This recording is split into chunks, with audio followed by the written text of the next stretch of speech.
Boa noite a todos. Estamos mais uma vez com a nossa live com relação à conversa literária, e hoje a gente vai conversar um pouquinho a respeito sobre expiação, dando continuidade, né, ao nosso bate-papo que foi domingo passado, onde nós falamos um pouquinho sobre livre-arbítrio. E fica aí, quem desejar fazer alguma pergunta, pode colocar aí, que a gente está aqui para conversarmos, trocarmos ideia. Tá? Hoje com a gente nós temos o Gilson, a Paula e a Nelise. Tá? E nós temos também o Cal e a Andréia e o Cláudio, que estão na retaguarda auxiliando nos trabalhos também. Tá bom? Então, vamos nosso bate-papo e vamos iniciar, então, falando sobre expiação. Né? Ok, Gilson, você e a Nelise que vão começar? Como é que... Posso começar. Sou o bendito fruto e tenho que primeiro dar parabéns para os Dias das Mães, né? Aquelas que são mães, aquelas que foram mães e aquelas que serão mães. Dar parabéns pelo dia de hoje, agradecer a elas a oportunidade de estarmos aqui juntos nessa noite, né? Nós vamos conversar sobre expiação e eu vou ocupar um pouquinho de tempo antes, só para dar algumas informações que serão interessantes no decorrer da palestra. A primeira coisa que nós vamos falar, que eu gostaria de colocar, é que quando nós nos referirmos ao livro Céu e Inferno, nós vamos estar falando da edição não adulterada do Céu e o Inferno. O Céu e o Inferno foi adulterado e tem uma edição nova que vai sair oportunamente, provavelmente em junho, mas nós temos a oportunidade de, nesse livro que está aqui, nós termos o 8º capítulo, que foi o mais alterado do livro Céu e Inferno. Então, quando nós nos referimos ao capítulo 8 do Céu e Inferno, estaremos referindo ao livro não adulterado. Para aqueles que têm a edição adulterada, procure no capítulo 7.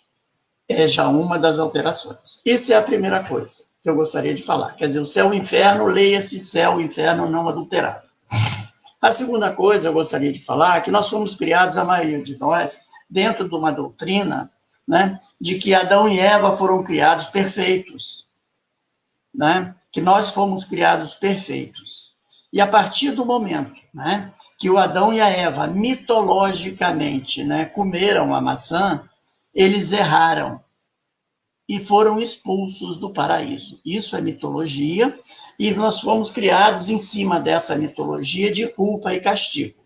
Se Adão, mitologicamente, não tivesse errado, nós viveríamos até hoje no paraíso, como espíritos criados perfeitos.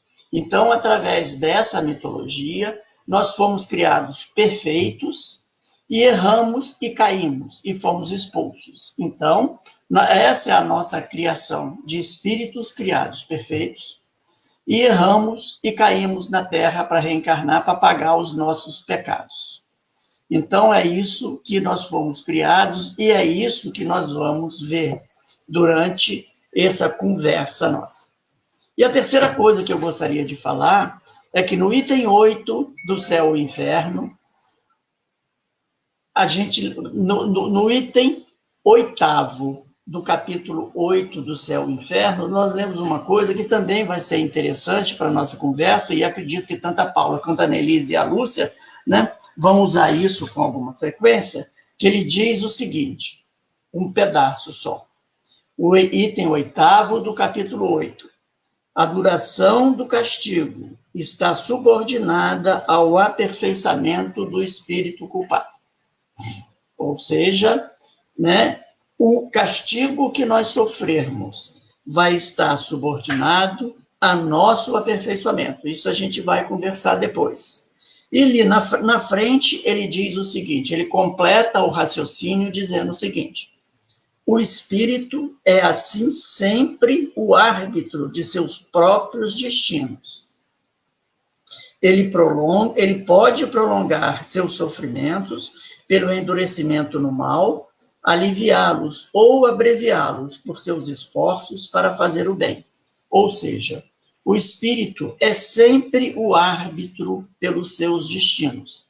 Então a gente já começa a interrogar aquele lance da culpa, né, e do castigo.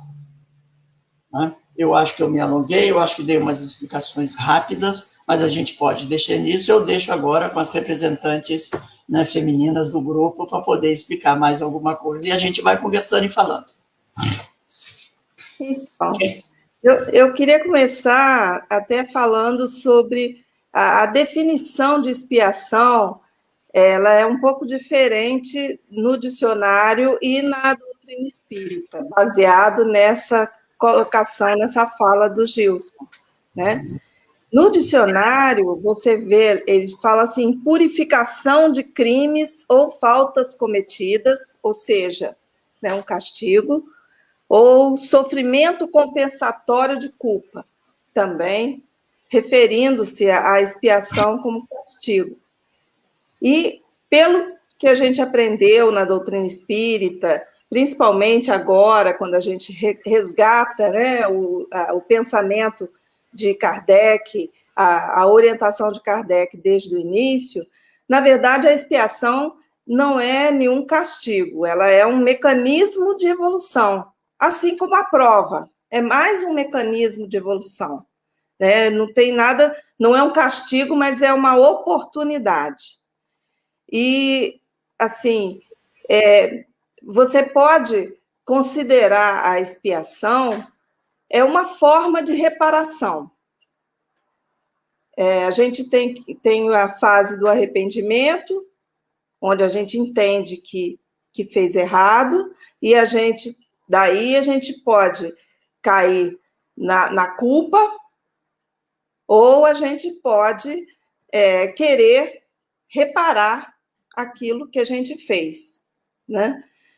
E se a gente cai na culpa, e a gente acaba tendo que passar pela expiação para reparar, porque é uma escolha que a gente vai fazer de passar por situações mais difíceis para reparar aquilo que a gente fez, e isso ditado pela nossa culpa, né?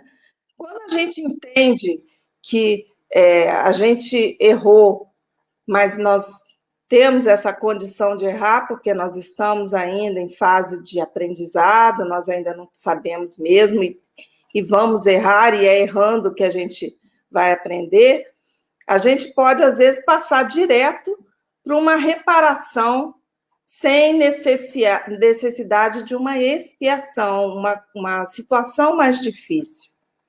É assim que eu consigo entender a diferença da expiação do dicionário com a expiação que a gente aprende. Porque a do dicionário, ela tem a ver com a parte heterônoma da doutrina, né? Dizendo que alguém vai nos castigar por alguma coisa errada que a gente fez.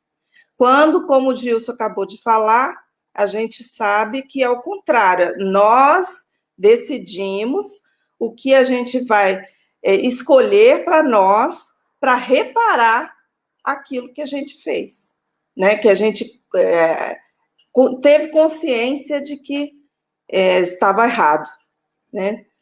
Nós nos arrependemos e decidimos reparar. Então, é autonomia nossa. Nós decidimos baseado no nosso entendimento e no nosso arrependimento. Quer falar, Paula? Oi, gente, boa noite, né? Uma coisa curiosa nesse estudo que a gente vem fazendo, desse entendimento original de Kardec, né, que foi muito desvirtuado com a questão da adulteração. o conceito de expiação. A gente sempre entendeu a expiação como uma prova imposta a nós, né?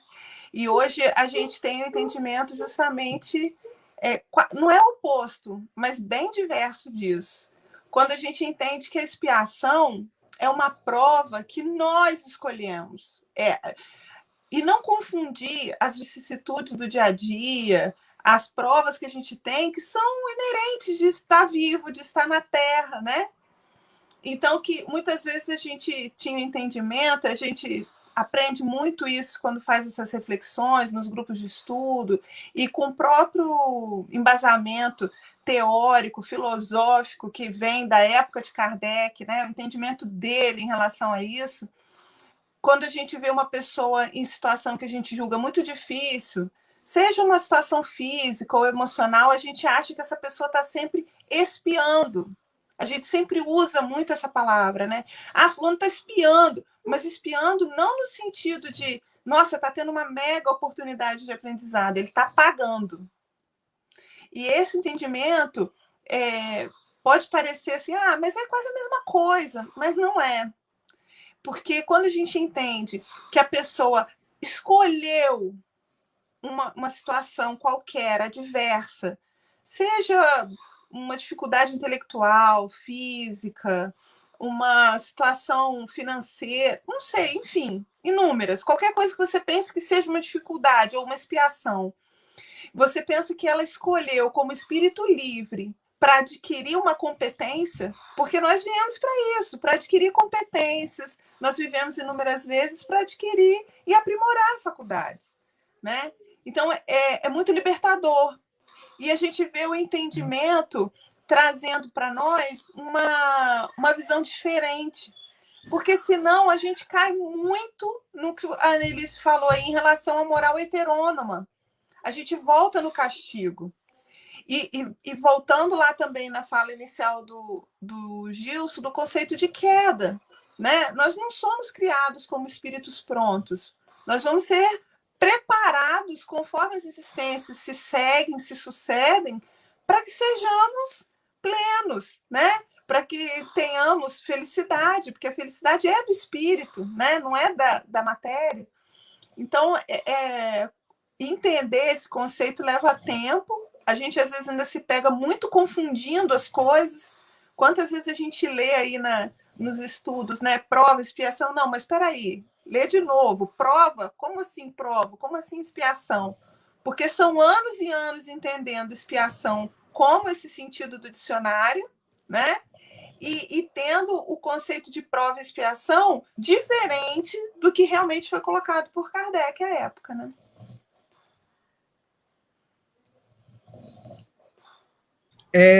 Nós estamos com uma pergunta. Quando ou que momento escolhemos a expiação? Quando ou que momento escolhemos a expiação? Quando a gente está pronto para escolher, né? Quando a gente é capaz, né? Tem sincero arrependimento, tem aquela frase, né, do retorno sincero ao bem. Quando a gente quer realmente reparar e fazer diferente. Porque quem não tem consciência disso não pode escolher. Eu não posso pedir para uma criança escolher nos primeiros anos de vida o que ela vai comer. Sou eu que escolho para ela. Porque ela ainda não tem consciência, ela não tem material para fazer aquela escolha. Então, eu ainda escolho por ela. Conforme ela vai crescendo, vai se educando, recebe material mental e intelectual para isso, ela passa a fazer as escolhas dela. Eu acho que o raciocínio é por aí. Você acha, Gilson? Tá sem microfone. Nós conversamos a respeito disso na semana passada, né, quando nós falamos do livre-arbítrio, né, nós sabemos que o espírito é criado simples e ignorante. Né? Naquela minha fala inicial, eu comentei que nós não nascemos perfeitos, nós nascemos simples e ignorantes, né? Então nós não temos capacidade de discernir o que é o bem e o que é o mal, o que é útil e o que é agradável. Nós não temos a capacidade, nós somos ignorantes, nós temos a ciência, nós não temos o conhecimento. E à medida que nós vamos adquirindo, vamos tendo as nossas encarnações, essas vidas nos vão oferecendo a oportunidade para nós irmos aprendendo progressivamente. À medida que nós vamos aprendendo progressivamente, como a Paula falou, a gente começa a decidir por nós mesmos aquilo que nós queremos. O exemplo da criança é fantástico, porque a alimentação da criança quem escolhe é a mãe. Então, no princípio, quando nós estamos desenvolvendo, nós espíritos simples e ignorantes, quem escolhe para nós são os nossos mentores, são os espíritos superiores, que escolhem as nossas provas, que escolhem o caminho que nós vamos seguir. A partir do momento que nós adquirimos a nossa consciência, a nossa responsabilidade, a nossa inteligência, nós começamos a ter capacidade de discernir. E é a partir desse momento que nós vamos escolher o que vamos passar. No momento inicial, enquanto simples e ignorante, nós não sabemos nada. Então, nesse momento, nós precisamos, né, de alguém que nos oriente, né, que nos informe, que nos diga o que fazer. Mas a partir do momento que nós temos as informações, que nós temos conhecimento, que nós começamos a ter responsabilidade, nós começamos a ter a capacidade de decidir os nossos caminhos. E aí nós escolhemos aquilo que vamos seguir. Aí nós escolhemos, né, aquelas imperfeições que nós precisamos corrigir, como a Paula muito bem falou. Né? Aqueles nossos defeitos mais importantes que nós precisamos corrigi-los, né? E esses defeitos nos trazem, né, uma dor, né? Que enquanto no corpo físico ela nos traz uma dor física, mas no fundo, as nossas vicissitudes, os nossos defeitos, né, nos trazem uma dor moral. E o que nos faz mudar na realidade é a dor moral. Enquanto somos seres humanos vivos, né, encarnados, né, a dor física nos faz passar por nossas provas, sofremos as dores que o corpo físico nos necessita, né, nos solicita. Mas a partir do momento que nós temos as nossas deformidades morais, essas deformidades nos trazem dor, e aí são essas dores morais, que são as nossas imperfeições, que nós vamos ter a capacidade de escolher passar por uma determinada aprovação na vida para poder vencer essas imperfeições morais. Pode ir, Lise? Então, sobre isso que você estava falando, na pergunta 998, no Livro dos Espíritos, ele pergunta: a reparação ocorre na vida espiritual ou na vida corporal? E a resposta vem que a reparação ocorre durante a vida física pelas provas a que o espírito é submetido, e na vida espiritual pelos sofrimentos morais ligados à inferioridade dos espíritos. É exatamente isso que você acabou de dizer, né? Por nossas condições inferiores, a gente entende como culpa aquilo que a gente errou e a gente sofre moralmente quando a gente está do lado de lá. E aí a gente escolhe a nossa forma de reparação, né?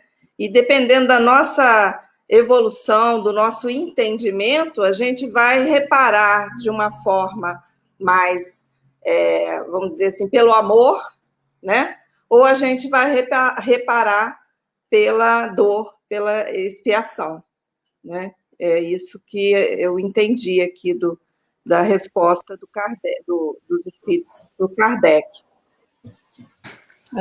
Ô Gilson, uma outra coisa que você falou aí que eu achei muito bacana é a questão da imperfeição, né? Porque também é um conceito que a gente vem lendo bastante. A questão da imperfeição, ela ser algo que vem de longa data. Não é uma coisa que a gente reverte facilmente, né? Então, a gente leva, às vezes, existências e existências, porque aquilo que a gente tem de mais... Não é fácil mudar. Não vou nem falar só como espírito imortal, né? Vamos falar aqui no dia a dia. É tão difícil fazer uma mudança de uma característica que você tenha, de uma coisa, porque ela é sua há muito tempo, né? Você traz de muitas vivências, de muita coisa. Então, isso leva tempo. E, às vezes, a expiação, enquanto prova escolhida, é a oportunidade assim, de ouro que você tem para tratar isso, para tratar no sentido, não que isso seja uma doença, mas assim, melhorar, burilar isso para que isso aconteça. Então, é um hábito que você precisa vencer. Então, se você vem com aquele hábito, você às vezes precisa realmente de uma oportunidade para vencer aquele hábito, trocar esse hábito por outro melhor, né? Só um minutinho aqui, que eu sei que essa pessoa, daqui a pouco, ela não vai poder continuar no bate-papo. Mas ele me pergunta se uma criança de 12 anos, com 2 tentativas de suicídio, é uma escolha ou expiação? Né? Ela faz essa pergunta, uma criança de 12 anos, com 2 tentativas de suicídio, é uma escolha ou uma expiação? Bom, uma criança de 12 anos que tenta, primeira coisa, a gente tem que avaliar esse indivíduo como um todo, né? Primeiro, ver se tem alguma coisa na atual existência que justifique essa tentativa, né? Que explique um sentimento de dor tão profunda ao ponto de desejar extinguir a própria vida. Eu acho que esse é um caminho. Enquanto a isso ser uma expiação, eu não acredito que seja isso uma expiação. Agora, se esse espírito estiver lutando com uma situação que ele já vem lutando há muito tempo e ele talvez não esteja conseguindo, ele pode estar desanimado, como quantas vezes nós também ficamos, desanimamos de lutar, de alguma coisa assim. Mas eu acho que é uma situação que não é para a gente fixar, não é simples, sabe? Para a gente fixar se isso é prova, se isso é expiação. Não sei se Gilson e Annelise concordam. Eu entendo uma outra, quer dizer, eu entendo isso exatamente que você falou, mas eu penso também que a gente não pode levar em consideração a idade da pessoa, porque o espírito não tem 12 anos, né? A criança é um espírito encarnado e ela já tem muitas, sabe lá, né? O que aconteceu, por quantas coisas passou em outras encarnações, né? Então, assim, primeiro, eu não acredito que eu acho que quem trouxe a pergunta, eu acho né? que quem trouxe a pergunta quando coloca um indivíduo de 12 anos quer dizer assim que ainda talvez não tenha enfrentado os problemas as dificuldades mais palpáveis da vida. Mas Exato. a gente conhece crianças com 12 anos que têm cargas emocionais que talvez nós, como adultos, não suportemos, né? Exato, mas é um espírito antigo, né? Então, eu acho que a gente tem que considerar sempre assim. Eu não acredito que suicídio seja uma expiação, uma escolha. Eu vou encarnar e com tantos anos, ou sei lá, eu vou me suicidar. Isso não é um projeto, né, que a gente faz quando vem, né? Sim, não tem muito o que acrescentar, quer dizer, cada caso é um caso, e o que a Annelise e a Paula falaram é perfeito, quer dizer, acho que ninguém escolhe, né? Não, eu vou sofrer uma expiação para eu, aos 12 anos, ser tentado ao suicídio. Eu acho que ninguém, não é ninguém escolhe expiar isso, né? Eu acho que, de repente, é uma prova, são as provas pelas quais a vida nos coloca, e que nós temos que optar, né? Vencê-las ou não vencê-las, né? Passar por cima delas ou não passar por cima delas, né? Eu acho que a coisa é por aí. Porque ela teria que estar vencendo aquela angústia de interromper, né? E aí, quando ela tenta o suicídio, ela está rompendo aquele compromisso que ela queria vencer. Não seria por aí?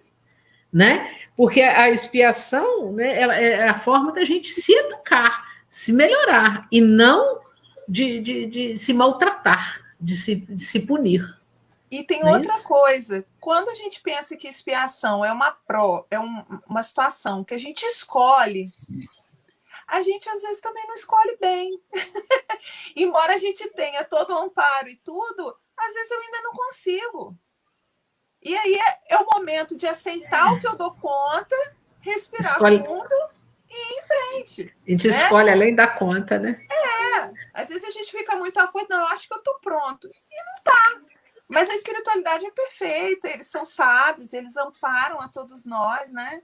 E e tentam, de toda forma, auxiliar nesse processo. Tem uma história sobre isso que você está falando, de um imperador lá atrás, Asclépio, em que ele veio como rei, fez um monte de bobagem, né? E ele pediu para voltar, como ele reconheceu que fez bobagem, pediu para voltar como rei para consertar as bobagens que ele fez.